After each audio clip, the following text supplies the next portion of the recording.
मुग्धा और उसकी सास के बीच पूरा समय सास के किसी न किसी काम को लेकर मतभेद चलते ही रहते हैं। बहू, ओ बहू, जरा चाय बना दे। मुग्धा चाय लेकर आती है। ये लीजिए, और कुछ चाहिए? अरे नहीं, बस चाय पीने का मन था। जाओ, तुम दूसरा काम करो। चाय पीने के थोड़ी देर बाद सास दोबारा मुग्धा को आवाज लगाती है। अरे बबुली, आओ बहू, जरा हलवा तो बना दे, मीठा खाने को मन हो रहा है। इसी तरह मुग्धा की सास पूरा समय कोई न कोई काम बताकर उसे रसोई से बाहर तक निकलने नहीं देती। कभी चाय, कभी हलवा, कभी पानी तो कभी दूध, हर समय खाने को चाहिए और उसके लिए अपने हाथ तक बिल्कुल नहीं लाने। परेशान किया हुआ है इन्होंने। सास की जबरदस्ती परेशान करने की आदतों से दुखी मुग्धा एक शाम सचिन के साथ अपने कमरे में बैठी हुई बात कर रही होती है। सुनो जी, मम्मी जी की ये जानबूझकर मुझे परेशान करने की फरमाइशों से मैं बहुत फ्रस्ट्रेट हो चुकी हूँ। पूरे दिन में एक सेकंड का आराम नहीं मिलता। रसोई से बाहर कदम रखती नहीं कि बहू ये बना दे, बहूरी वो बना दे। अरे इनकी फरमाइशें चलती ही रहती है। अरे मुग्धा, माँ खाने की शौकीन है पर उम्र हो चली है, खुद खाना नहीं बना सकती इसलिए तुमसे बोलती है। अरे तो शौक भी उम्र देख कर रखनी चाहिए ना। समझ में नहीं आता, हर समय फेविकोल का जोर लगाए सोफे से चिपकी बैठी रहती है।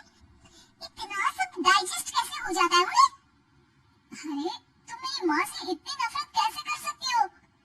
मैं उसे नफरत नहीं करती जी, बस परेशान हूँ। जहाँ मुग्धा अपने पति से ये सब बोल रही होती है, वहीं उसकी सास भी कमरे के बाहर दरवाजे से कान लगाए सारी बातें सुन रही होती है और अगली दोपहर रसोई में मुग्धा के पास जाती है।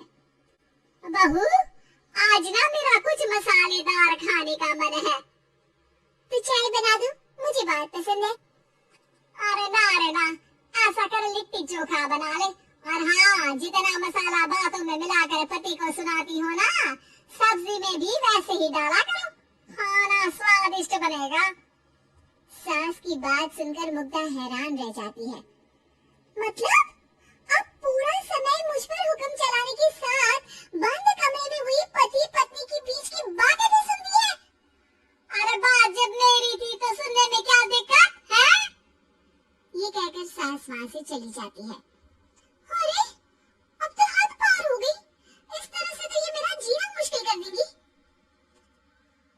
मुग्धा सास की हरकतों से परेशान उसका हल सोचने लगती है और इसी तरह कुछ दिन बीत जाते हैं जिसमें सास का जन्मदिन आता है।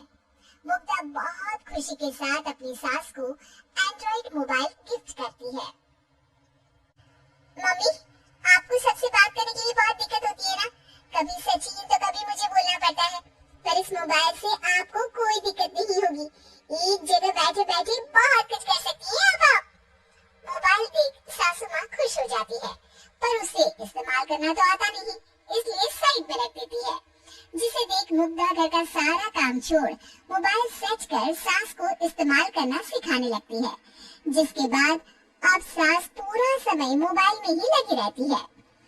हाय, जब से मम्मी को मोबाइल मिला है मेरी लाइफ में कितनी शांति आई है। अच्छा है, इसी तरह बिजी रहे तो मैं भी सुकून की जिंदगी जी पाऊंगी। अब मुग्धा जब मन करे काम करना, जैसा चाहे वैसा खाना बनाकर खाना, पूरा समय रिलैक्स और खुश रहने लगती है।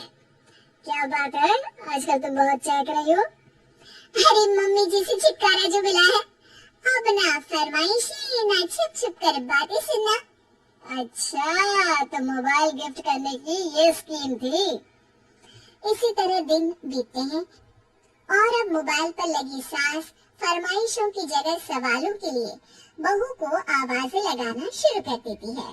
अरे बहू सुन तो, देख जरा किसी का फोन क्यों नहीं मिल रहा?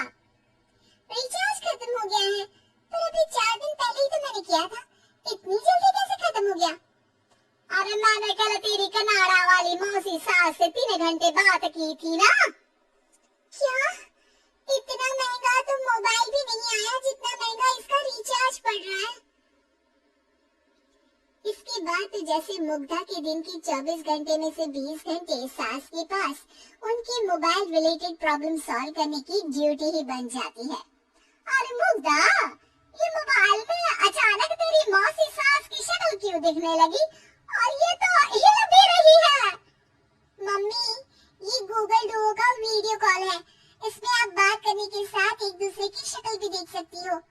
अच्छा, ये तूने मुझे पहले क्यों नहीं बताया? अब बताने के लिए पहले नहीं बताया।